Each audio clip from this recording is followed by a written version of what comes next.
اعوذ باللہ من الشیطان الرجیم بسم اللہ الرحمن الرحیم السلام علیکم ورحمۃ اللہ وبرکاتہ۔ مجلس اتحاد المسلمین کے شریک معتمد و سابقہ رکن اسمبلی عالی جناب احمد پاشا قادری صاحب، حضرت مولانا ظہیر الدین صوفی صاحب،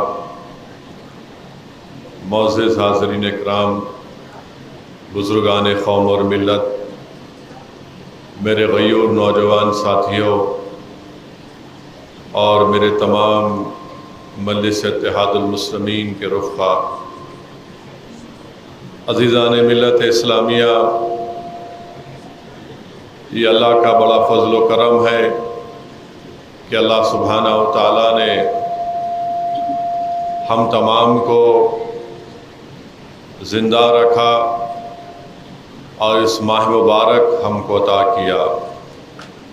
اللہ سبحانہ و تعالیٰ نے ہم کو زندہ بھی رکھا اور اللہ سبحانہ و تعالیٰ نے ہم کو ایک موقع دیا کہ ہم رمضان کے اس مبارک مہینے میں اللہ سبحانہ و تعالیٰ کو راضی کریں۔ اللہ نے ہم کو ایک موقع دیا کہ ہم متقی اور پرہیزگار بن جائیں۔ اللہ سبحانہ و تعالیٰ نے ہم تمام مسلمانوں کو ایک موقع دیا کہ ہم سال کے 11 مہینے جو اللہ کی نعمتیں کھاتے ہیں، اللہ یہ دیکھنا چاہتا ہے کہ کیا میرے بندے میری محبت میں میرے حکم پر 30 دن اپنے کھانے کو چھوڑ سکتے ہیں یا نہیں۔ اللہ نے ہم کو موقع دیا کہ ہم میں صبر پیدا ہو۔ اللہ نے ہم کو ایک موقع دیا کہ ہم روزہ رکھ کر غریبوں کی بھوک کو، ان کی تکلیف کو محسوس کر سکے۔ اللہ نے ہم کو موقع دیا کہ ہم اس ماہ مبارک میں اللہ نے قرآن کریم کو نازل کیا، تو اللہ سبحانہ و تعالی ہم کو ایک موقع دے رہا ہے کہ ہم اللہ کے اس کلام کی تلاوت کریں، ہم اپنے اللہ کے کلام سے اپنے رشتے کو مضبوط کریں۔ میری اللہ سے دعا ہے کہ اللہ سبحانہ و تعالی ہم تمام کو رمضان مبارک کے جو اصول ہیں، جو ادب ہے اور اس کے تقاضے ہیں، اللہ ہم تمام کو نبی کریم صلی اللہ علیہ وسلم کے صدقہ طفیل میں ہم کو اللہ موقع دے۔ اللہ ہم کو یہ سلیقہ سکھائے کہ ہم اس ماہ مبارک کا صحیح استعمال کریں، ہم تمام اس میں روزے رکھیں، اس میں زکوٰۃ نکالیں تاکہ ہم متقی اور پرہیزگار بن جائیں۔ میرے عزیز دوستوں اور بزرگوں، میں شروعات میں یہ کہنا ضروری سمجھتا ہوں کہ آج غزہ میں جو فلسطینیوں پر ظلم ہو رہا ہے، پچھلے کئی مہینوں سے فلسطینیوں پر ظلم ہو رہا ہے، بلکہ 5 مہینے سے زیادہ ہو چکے ہیں۔ ظالم اسرائیل کی حکومت معصوم فلسطینیوں کو پر ظلم کر رہی ہے۔ غزہ میں 21 لاکھ فلسطینیوں کی آبادی، 30,000 لوگوں کو کی موت ہو چکی ہے، 15,000 سے زائد معصوم بچوں کو کی موت اس میں ہوئی ہے۔ 21 لاکھ یا 20 لاکھ کی آبادی میں 12 لوگ آج بے گھر ہو چکے ہیں۔ 50,000 سے زیادہ خواتین جو حاملہ ہیں، آج ان کے پاس اسپتال نہیں ہے۔ 60,000 سے زیادہ لوگ زخمی ہیں، ان کے زخموں کا علاج کرنے کے لیے دوائیں نہیں ہیں۔ پچھلے چند دنوں سے یہ خبر آ رہی ہے کہ معصوم 4 سال 6 سال کے بچے بھوک اور فاقہ کی وجہ سے مر رہے ہیں یا پھر وہ تڑپ رہے ہیں۔ میرے عزیز دوستوں اور بزرگوں، ہم دنیا کے جس کونے میں ہیں، یہ ضروری ہے کہ ہم ان فلسطینیوں کی تکلیف کو اپنے دل میں محسوس کریں، ہم ان فلسطینیوں کی آواز بنیں جو اسرائیل جو بربریت اور ظلم کر رہا ہے غزہ میں، ہم اس کے خلاف صدائے احتجاج بلند کریں۔ ہم دعاؤں میں اس مقدس سرزمین کے ان جیالوں کے لیے دعا کریں جو مسجد اقصی اور بیت المقدس کی حفاظت کے لیے ٹھہرے ہوئے ہیں۔ میرے عزیز دوستوں اور بزرگوں، جب آپ اور ہم کھانے کے دسترخوان پر بیٹھتے ہیں تو ضروری ہے کہ ہم چند لمحوں کے لیے یہ بھی سوچ لیں کہ اس دنیا میں غزہ کی سرزمین پر لوگ اور معصوم بچے بھوک اور فاقہ سے پریشان ہیں۔ ہم تھوڑی دیر کے لیے یہ بھی سوچ لیں کہ آج ہمارے سامنے اللہ نے طرح طرح کے رزق اور نعمتوں سے ہم کو نوازا۔ افطار کے وقت آج حیدرآباد ہو یا ہمارا وطن عزیز بھارت ہو، ایسے کئی غریب ہیں جن کو کھانا دستیاب نہیں ہے۔ ایسے کئی غریب ہزاروں لاکھوں کی تعداد میں ہمارے وطن میں جو بھوکے سو جاتی ہیں۔ تو میرے عزیز دوستوں اور بزرگوں، اللہ اس ماہ مبارک میں ہم کو صبر کی ٹریننگ دے رہا ہے۔ اللہ ہم کو پیغام دے رہا ہے۔ علماء کرام نے لکھا اور بولا کہ جب تم سحری کے بعد سے افطار تک نہیں کھاتے ہو تو اللہ یہ پیغام دے رہا ہے کہ تمہارے دل میں، تمہاری سوچ میں، تمہاری فکر میں، تمہاری عادتوں میں ایک تبدیلی آنی چاہیے، اور وہ یہ ہے کہ آج تم اللہ کی رضا کے لیے بھوکے ہو، تمہارے سامنے حلال چیزیں ہیں، تم اس کی طرف ہاتھ لگانا تو چھوڑو، تم دیکھتے نہیں ہو۔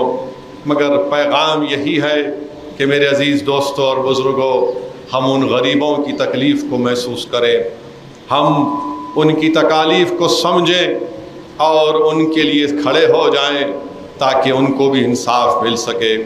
میرے عزیز دوستوں اور بزرگوں، معزز بزرگان قوم اور ملت،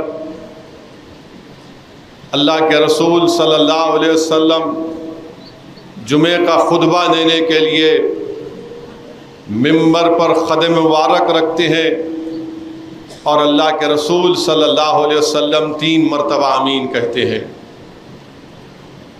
نماز جمعہ کے بعد صحابہ کرام نے رسول اللہ صلی اللہ علیہ وسلم سے پوچھا کہ یا حبیب اللہ، یا رسول اللہ صلی اللہ علیہ وسلم، آپ نے 3 مرتبہ آمین کیوں کہا؟ تو اللہ کے رسول صلی اللہ علیہ وسلم نے فرمایا کہ جبریل امین دعا کر رہے تھے، وہ دعا یہ کر رہے تھے کہ ہلاک ہو جائے وہ شخص جس نے اپنے ضعیف ماں باپ کو پایا اور ان کی خدمت نہیں کی۔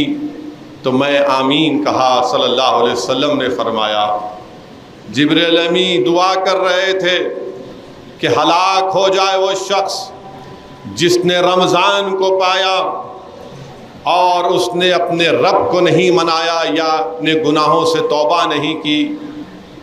تو میں نے آمین کہی، رسول اللہ صلی اللہ علیہ وسلم نے فرمایا، پھر جبریل امین نے دعا کی کہ ہلاک ہو جائے وہ شخص جس مجمع میں محمد مصطفیٰ صلی اللہ علیہ وسلم کا ذکر ہو اور وہاں پر لوگ محمد مصطفیٰ صلی اللہ علیہ وسلم پر درود و سلام نہیں بھیجتے۔ تو رحمت للعالمین صلی اللہ علیہ وسلم نے آمین کہی۔ تو میرے عزیز دوستوں اور بزرگوں، یہ حدیث شریف ہم سے کہہ رہی ہے کہ ہم ایک مرتبہ نہیں بلکہ زندگی کی جتنی سانسیں ہم میں باقی ہیں، ہم ہمیشہ اللہ کے رسول صلی اللہ علیہ وسلم پر درود و سلام کے نذرانے پیش کرتے رہے۔ اللہم صلی علی سیدنا محمد عبدک رسولک رب امی الآل صحابہ وسلم۔ میرے عزیز دوستوں اور بزرگوں،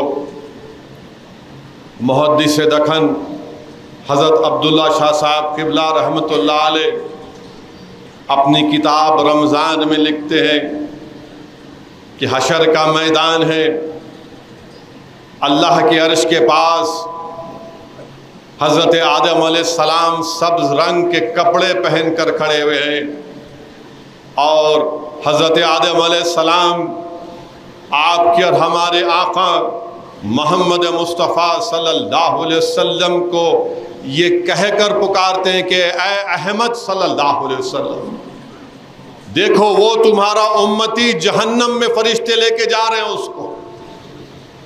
اللہ کے رسول صلی اللہ علیہ وسلم رحمت للعالمین، شافع روز جزا، امام الانبیاء، ان فرشتوں کی طرف دوڑتے ان سے کہتے ہیں کیا کر رہے ہو، یہ میرا امتی ہے۔ تو فرشتے کہتے ہیں کہ ہم بڑے سخت دل ہیں، ہم صرف اللہ کا حکم مانتے ہیں۔ حدیث شریف کے الفاظ محدث دکن نے لکھے کہ اللہ کے رسول صلی اللہ علیہ وسلم اپنا دائنا ہاتھ مبارک اپنے پیشانی تک لے کر، پیشانی پر رکھ کر مڑ کر اللہ کی عرش کی طرف دیکھتے ہیں کہ یا اللہ تو نے مجھ سے وعدہ کیا تھا کہ میری امتی کو تو جہنم میں نہیں ڈالے گا، یا اللہ میری امتی کو جہنم میں مت ڈال۔ تو اللہ سبحانہ و تعالیٰ ان فرشتوں کو حکم دے گا کہ لاؤ اس محمد صلی اللہ علیہ وسلم کی امتی کو دوبارہ اس کے اعمال تو، اور میزان کے پاس اس شخص کو فرشتے لے کر آتے ہیں اللہ کے حکم پر، اس کے اعمال تو لے جاتے ہیں، اور رسول اللہ صلی اللہ علیہ وسلم اپنے لباس مبارک سے کاغذ کو نکال کر اس میزان میں جہاں پر نیکیوں کا پلڑا اس میں اس کاغذ کو رکھتے ہیں تو اس کے نیکیوں کا پلڑا بڑھ جاتا ہے، گناہوں کا پلڑا نیچے ہو جاتا ہے۔ اللہ حکم فرماتا ہے دیکھو اس کی نیکیاں بڑھ چکی ہیں، فرشتوں سے کہتا ہے کہ اس کو لے کر جاؤ، اس کو جنت میں لے کر جاؤ۔ وہ جو شخص ہے وہ چیخ مارتا ہے کہ آپ کون ہیں، آپ کا اتنا نورانی چہرہ، آپ ایسے بے بسی، جب فرشتے مجھے جہنم کی طرف لے کر جا رہے آپ نے مجھے بچا لیا، آپ کون ہیں بتائیے۔ تو رسول اللہ صلی اللہ علیہ وسلم فرماتے ہیں کہ میں وہ ہوں جس کو دنیا میں تم رہ کر تو نے مجھ پر درود و سلام کے نذرانے پیش کرتا تھا۔ تو میرے عزیز دوستوں اور بزرگوں، جتنی زندگی ہماری باقی ہے اللہ کے حکم سے، اس کی ایک ایک سانس پر شکر ادا کرو۔ اللہ نے جو زندگی ہم کو دی ہے اس کے ایک ایک سانس کا شکر ادا کرو، اور متقی اور پرہیزگار بننے کی کوشش کرنا ہے، اور رسول اللہ صلی اللہ علیہ وسلم پر درود و سلام کے نذرانے پیش کرتے رہنا۔ میرے عزیز دوستوں اور بزرگوں، جو حدیث شریف میں نے آپ کے سامنے پڑھی، اللہ کے رسول صلی اللہ علیہ وسلم جبریل امی کی دعا پر آمین کہہ رہے ہیں کہ جس نے رمضان کو پایا اس کی قدر نہیں کی وہ ہلاک ہو جائے۔ ایک طرف فرشتوں کے امام ہیں، فرشتوں کے سردار ہیں، دوسری طرف تمام انبیاء اور رسولوں کے سردار کی زبان سے نکل رہا ہے آمین۔ تو میرے عزیز دوستوں اور بزرگوں، اس ماہ مبارک کی قدر کریے، اللہ ہم کو توفیق دے کہ ہم رمضان کی قدر کریں۔ اور حدیث شریف میں اللہ کے رسول صلی اللہ علیہ وسلم نے فرمایا کہ اگر تم کو معلوم ہو جائے گا کہ رمضان کیا ہے تو تم یہ خواہش کرو گے کہ سال تمام رمضان رہے۔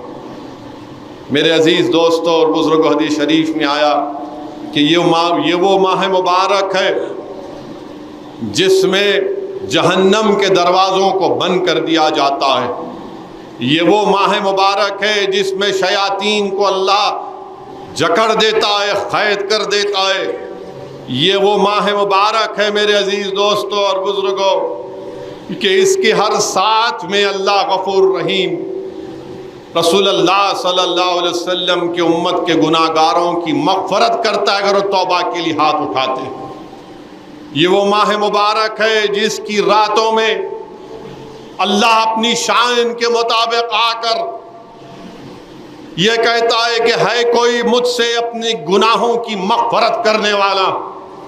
سال کے 11 مہینے لوگ راتوں میں اٹھ کر، لوگ نمازوں کے بعد، لوگ اہل دل کے پاس جا کر کہتے ہیں کہ آپ اللہ سے دعا کریے ہمارے لیے۔ کوئی نماز کے بعد دعا کرتا ہے، کوئی راتوں میں اٹھ کر اللہ سے بھیک مانگتا ہے کہ پروردگار معاف کر دے، گناہوں میں لطف ہو۔ یہ ماہ مبارک میں اللہ سبحانہ و تعالی اپنی شان کے مطابق پہلے آسمان پر آ کر یہ کہہ رہا ہے کہ ہے کوئی جو مجھ سے اپنے گناہوں کی مغفرت طلب کرے، ہے کوئی جو مجھے راضی کر لے۔ اندازہ لگائیے کہ رب کائنات کہہ رہا ہے کہ ہے کوئی جو مجھے راضی کرنا چاہتا ہے۔ میرے بھائی، جب اللہ کو راضی کر لیتے ہیں تو پھر دین و دنیا میں اس کو کامیابی مل جاتی۔ اسی لیے بہت ضروری ہے کہ ہم اس ماہ مبارک کی قدر کریں۔ جنت میں ایک دروازہ ہے جس کا نام ریان ہے، اور اس جنت کے اس دروازے سے حدیث شریف میں رسول اللہ صلی اللہ علیہ وسلم نے فرمایا کہ صرف وہی لوگ جا سکتے ہیں جو روزے دار ہیں۔ جب روزے دار پل صراط سے گزرے گا تو داروغہ جہنم، یعنی حدیث شریف میں آیا کہ جب روزے دار کو جہنم میں ڈالے گا تو آگ کمزور ہو جائے گی، تو داروغہ جہنم بولے گا اس میں کوئی روزدار ضرور ہے۔ جب حشر کے میدان میں ریاکاروں کی ایک لائن بنائی جائے گی، مجاہد ہوگا جو جہاد کیا، شہید ہوگا، اس سے کہا جائے گا کہ تو نے کیا کیا، تو کہے گا کہ میں نے جہاد کیا۔ تو اللہ حکم دے گا کہ دنیا میں جہاد اس لیے کیا تھا کیونکہ وہ دنیا میں عزت چاہتا تھا، جو اس کو مل چکی ہے اس کو نکالو، ریاکار میں ڈالو۔ قاری ہوگا، امام ہوگا، حافظ قرآن ہوں گے، بولیں گے نہیں تم دنیا میں عزت چاہتے تھے، پہچان چاہتے تھے، نکالو ان کو۔ مگر ان ریاکاروں کی لائن میں روزے دار کا نام نہیں، روزے دار کا نام نہیں ہے۔ اسی لیے حدیث قدسی ہے کہ اللہ فرماتا ہے کہ روزہ میرے لیے ہے، میں اس کی جزا خود دینے والا ہوں۔ آپ اندازہ لگائیے کہ روزے کی جزا اللہ سبحانہ و تعالیٰ خود دے گا، اور اللہ قرآن میں فرما رہا ہے سورہ بقرہ میں کہ تم روزہ رکھو تاکہ تم متقی اور پرہیزگار بن جاؤ۔ میرے عزیز دوستوں اور بزرگوں، حدیث شریف کئی احادیث ہیں، بس نوجوانوں سے میری اپیل ہے کہ آپ روزہ رکھیے۔ کئی ایسے لوگ ہیں جو رمضان کی قدر نہیں کرتے، جن کی صحت اچھی ہے، جو سفر میں نہیں ہے، جن کے پاس استطاعت ہے، اس کے باوجود بھی روزہ نہیں رکھتے۔ یاد رکھو یہ بہت بڑا گناہ ہے۔ روزہ رکھو میرے بھائی، اور اس کے پورے آداب کو ملوث رکھو۔ روزہ اگر آپ ہیں، حدیث شریف میں آیا کہ روزہ ہیں، اگر آپ غیبت کر رہے ہیں تو اللہ کو ایسے روزے کی ضرورت نہیں۔ حدیث شریف میں آیا کہ تم کھانا پینا چھوڑ رہے، اللہ کو اس کی ضرورت نہیں اگر تم غیبت کر رہے ہو، تم اپنی آنکھوں سے گناہ کر رہے ہو، اللہ کو ایسے روزے کی ضرورت نہیں ہے۔ یہ ماہ صبر ہے، یہ ٹریننگ کا مہینہ ہے کہ تم 30 دن اپنی آنکھوں کو بچاؤ۔ نوجوانوں، اپنی سوچ کو پاک کرو، اپنے دل کو صاف رکھو، اور پھر دیکھو کہ تمہارا مقام کیا ہوتا ہے۔ یہ ماہ صبر ہے، یہ ماہ ٹریننگ کا مہینہ۔ میرے عزیز دوستوں اور بزرگوں، اللہ سبحانہ و تعالیٰ نے اس ماہ مبارک میں قرآن کریم کو نازل کیا، قرآن کریم کو نازل کیا۔ اللہ سبحانہ و تعالیٰ نے اس رمضان کے مبارک مہینے میں قرآن کریم کو نازل کیا، اور قرآن کریم کے بارے میں علماء کرام نے لکھا، بلکہ قرآن کریم میں اللہ فرماتا ہے، سورہ فاطر کی آیات مجھے یاد آ رہی ہے، 29ویں آیات، کہ جو لوگ قرآن کی تلاوت کرتے ہیں، جو لوگ نمازیں پڑھتے ہیں، اور جو مال اللہ نے دیا، دولت مند یہ سمجھتا میری دولت ہے، اللہ بول رہا نہیں، جو مال میں تجھے دیا، تو یہ دولت مند لوگ یہ سمجھتے ہیں کہ میرا مال ہے، نہیں، وہ اللہ کا دیا ہوا مال ہے۔ تو اللہ فرما رہا ہے کہ جو میں نے مال تم کو دیا، تم چھپ کر یا کھلے عام تم غریبوں کی، محتاجوں کی مدد کرتے ہو۔ پھر قرآن کریم میں مفسرین نے لکھا کہ جو یہ 3 کام کرتے ہیں، قرآن کی تلاوت کرتے ہیں، نماز پڑھتے ہیں، اور اپنی دولت غریبوں کو دیتے ہیں، وہ اللہ سے بہترین تجارت کر رہے ہیں، اور ان کا فائدہ ہی فائدہ۔ آپ سوچو، اللہ فرما رہا ہے کہ جو قرآن کی تلاوت کرتے ہیں، جو نماز پڑھتے ہیں، اور جن کو اللہ نے دولت اور مال دیا، جو چھپ کر یا کھلے عام غریبوں اور محتاجوں کی مدد کرتے ہیں، وہ اللہ سے تجارت کر رہے ہیں اور اللہ ان کو بہت فائدہ ہی فائدہ دے گا۔ تو قرآن اللہ کا کلام ہے۔ اللہ نے ہر نبیوں کو، رسولوں کو اللہ نے معجزے دیے۔ علماء کرام نے لکھا کہ جس زمانے میں حضرت موسیٰ علیہ السلام آئے، اس زمانے میں جادوگروں کا بڑا زور اور اثر تھا، تو اللہ سبحانہ و تعالیٰ نے حضرت موسیٰ علیہ السلام کو عصائے موسیٰ دیا کہ جب وہ اپنا عصا پھینکتے جادوگروں کے سامنے تو ان کا جادو ختم ہو جاتا۔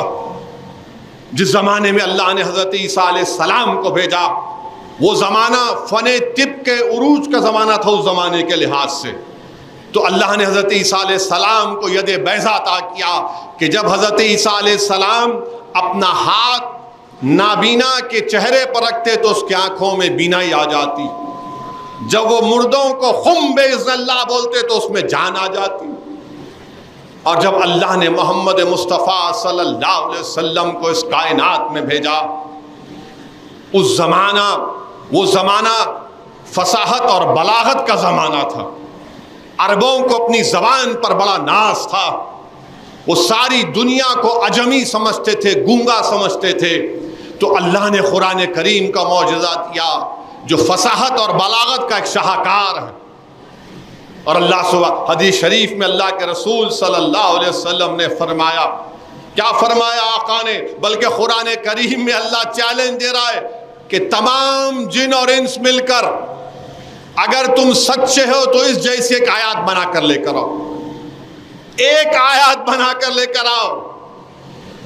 مگر کوئی بھی نہ اس وقت اس چیلنج کا جواب دے سکا، نہ آج دے سکے گا، نہ صبح قیامت تک دے سکے گا انشاءاللہ تعالی، کیونکہ یہ اللہ کا کلام ہے۔ یہ چیلنج ان لوگوں کے لیے ہے جو آج چاند پر اپنا آشیانہ بنانا چاہتے ہیں، اسپیس اسٹیشن بنا رہے ہیں۔ یہ چیلنج ان لوگوں کے لیے ہے جو سمندر کی تہہ میں جا کر اس کی خاک کو چھان رہے مگر چیلنج کا جواب نہیں دے سکتے۔ یہ اللہ کا کلام ہے میرے عزیز دوستوں اور بزرگوں، یہ عظیم المرتبت کتاب ہے کیونکہ اللہ کا کلام ہے۔ اور رسول اللہ صلی اللہ علیہ وسلم نے ارشاد فرمایا، کیا فرمایا قائد عالم صلی اللہ علیہ وسلم نے، جس نے قرآن کی تعظیم کی، جس نے قرآن کی تعظیم کی اللہ اس کی حفاظت کرے گا، جس نے قرآن کی تعظیم کی اللہ اس کو اپنا محبوب بنا لے گا، اور اللہ جس کو اپنا محبوب بنا لیتا ہے اللہ ساری دنیا میں، دنیا کے لوگوں میں اس کو ان کو محبوب بنا دیتا ہے۔ حدیث شریف میں رسول اللہ صلی اللہ علیہ وسلم نے فرمایا، جس نے ان کے ساری کے ساتھ قرآن کی تلاوت کی وہ ایسے ہے کہ جس نے ایک پہاڑ پر سونا خیرات کیا۔ رسول اللہ صلی اللہ علیہ وسلم نے فرمایا، جس نے قرآن کی تلاوت کرنے والوں سے، قرآن والوں سے، حفاظ قرآن سے دوستی کی وہ اللہ کے دوست ہیں، جنہوں نے ان سے دشمنی کی اللہ ان سے دشمنی کرے گا۔ میرے عزیز دوستو بزرگوں، حدیث شریف میں اللہ کے رسول صلی اللہ علیہ وسلم نے ارشاد فرمایا، کیا ارشاد فرمایا کہ جو حافظ قرآن رہتے ہیں، جو خوش قسمت لوگ حافظ قرآن رہتے ہیں، ان کے خاندان کے 10 لوگ جن پر ان کے اعمال کی وجہ سے جہنم واجب ہو چکی تھی، اس حافظ قرآن کی شفاعت اللہ قبول کرے گا اور ان 10 افراد خاندان کو اللہ جہنم میں نہیں ڈالے گا۔ جو لوگ حافظ قرآن رہتے ہیں، جو ماں باپ اپنی اولاد کے لیے محنتیں کر کے دن رات اپنی اولاد کو، اپنے بیٹے کو، بیٹی کو حافظ قرآن بناتے ہیں، حدیث شریف میں آیا رحمت اللہ علیہ صلی اللہ علیہ وسلم نے ارشاد فرمایا کہ اللہ سبحانہ و تعالی حشر کے میدان میں حضرت آدم علیہ السلام سے لے کر جب تک دنیا رہے گی، ان تمام لوگ جب جمع ہو جائیں گے، ان تمام کے سامنے اللہ سبحانہ و تعالی انبیاء اور رسول ہوں گے، صدیقین ہوں گے، شہداء ہوں گے، قطب ہوں گے، اللہ کے ولی ہوں گے، ان تمام کے سامنے ان حافظ قرآن کے ماں باپ کو اللہ بلائے گا اور ان کے سر پر تاج رکھے گا، ان کے سر پر تاج رکھے گا۔ میرے عزیز دوستوں اور بزرگوں، حدیث شریف میں آیا کہ رسول اللہ صلی اللہ علیہ وسلم نے فرمایا کہ سورہ ملک حشر کے دن، حساب کتاب کے دن، سورہ ملک اللہ سے کہے گا یا اللہ یہ شخص قرآن پڑھتا تھا تو اس کو جنت میں ڈال دے، اور پھر سورہ ملک کہے گا اللہ اگر تو میری بات کو نہیں مانے گا تو مجھے قرآن سے نکال دے۔ سورہ ملک جو لوگ پڑھتے ہیں، کیونکہ قرآن اللہ کا کلام ہے، قرآن اللہ کا کلام ہے۔ میرے عزیز دوستوں اور بزرگوں، حدیث شریف میں آیا کہ حشر کے میدان میں روزہ اور قرآن اللہ سے کہیں گے اللہ میں نے اس کو دن بھر بھوکا رکھا تو اس کو معاف کر دے۔ قرآن کہے گا اللہ میں نے اس کو رات بھر جگایا، اللہ تو ہماری سفارش کو قبول فرما لے۔ میرے عزیز دوستوں اور بزرگوں، یہ قرآن کریم ہے، اور حضرت عثمان ذوالنورین رضی اللہ تعالی عنہ کی روایت ہے کہ رسول اللہ صلی اللہ علیہ وسلم نے ارشاد فرمایا کہ تم میں سب سے بہترین وہ ہے جو قرآن پڑھے اور پڑھائے، تم میں سب سے بہترین وہ ہے۔ رسول اللہ صلی اللہ علیہ وسلم نے فرمایا کہ اللہ قرآن سے عروج بھی دے گا اور اللہ قرآن سے بعض لوگوں کو بے عزت بھی کر دے گا۔ یہ واحد کتاب ہے دنیا میں، یاد رکھو مسلمانوں، مجھے بھی اللہ نے موقع دیا کہ میں بیرسٹری کی ڈگری حاصل کر سکا، جو بھی تھی وہ چیز وہ، مگر وہ میرے خبر میں کام نہیں آئے گی۔ دنیا کے بڑے بڑے فلاسفروں کی کتابیں لوگ پڑھتے ہیں، پڑھنا چاہیے معلومات کے لیے، دین اسلام کی حفاظت کے لیے۔ آئیڈیالوجی کی کئی کتابیں ہیں، کئی کتابیں ہیں، مگر ایک ہی کتاب جو تم کو اور مجھے خبر میں کام آئے گی وہ قرآن ہے، وہ قرآن ہے۔ کسی آئیڈیالوجی کی کتاب خبر میں کام نہیں آئے گی۔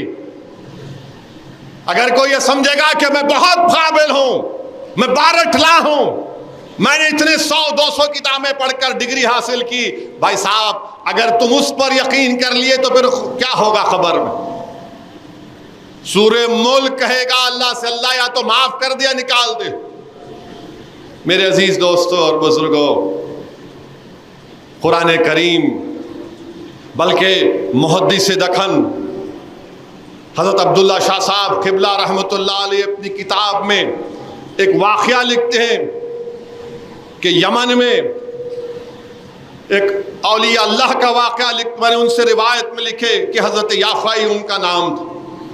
کسی ایک جگہ پر ایک شخص کو قبر میں دفنایا گیا اور لوگ دفن کر کے واپس جا رہے تھے، اچانک ایک دھماکہ ہوا، دیکھا تو کیا اس میں سے ایک کتا نکل کے بھاگا، تو لوگ پریشان ہو گئے اور جا کے کسی اہل دل سے پوچھا یا پھر کوئی خواب میں اس جو لوگ ان کا انتقال ہوا ان سے بولے کیا تھا معاملہ، وہ کالا کتا کیا تھا؟ تو بولے جب میں قبر میں مجھے دفنایا گیا تھا تو میرے برے اعمال مجھ پر آ رہے تھے، میرے برے اعمال مجھ پر حاوی ہو رہے تھے، تو اچانک قرآن آیا اور قرآن آتے کہ میرے برے اعمال نکل کر بھاگ گئے۔ تو یاد رکھو میرے عزیز دوستوں اور بزرگوں، وہ واحد کتاب ہے، اس کو ہاتھ لگانا ثواب، دیکھنا ثواب، چومنا ثواب، پڑھنا ثواب، اس کی تفسیر لکھنے والوں پر اللہ لاکھوں ثواب بھیجاتا ہے، اس کو بیان کرنے والوں پر اللہ لاکھوں ثواب ان پر بھیجاتا ہے۔ واحد کتاب ہے کیونکہ کتاب اللہ۔ امام شافعی رحمت اللہ علیہ کا وہ مشہور واقعہ کہ امام شافعی رحمت اللہ علیہ ایک نوجوان کو اپنے دیکھتے تھے کہ ہمیشہ دعا کرتا تھا کہ یا اللہ جب میں اس دنیا سے چلے جاؤں گا تیرے حکم سے تو مجھے خبر میں بھی قرآن پڑھنے کی اجازت دینا۔ امام شافعی رحمت اللہ علیہ تعجب کرتے تھے کیا دعا کر رہا ہے امام شافعی ہیں وہ، کوئی حضرت گوگل کے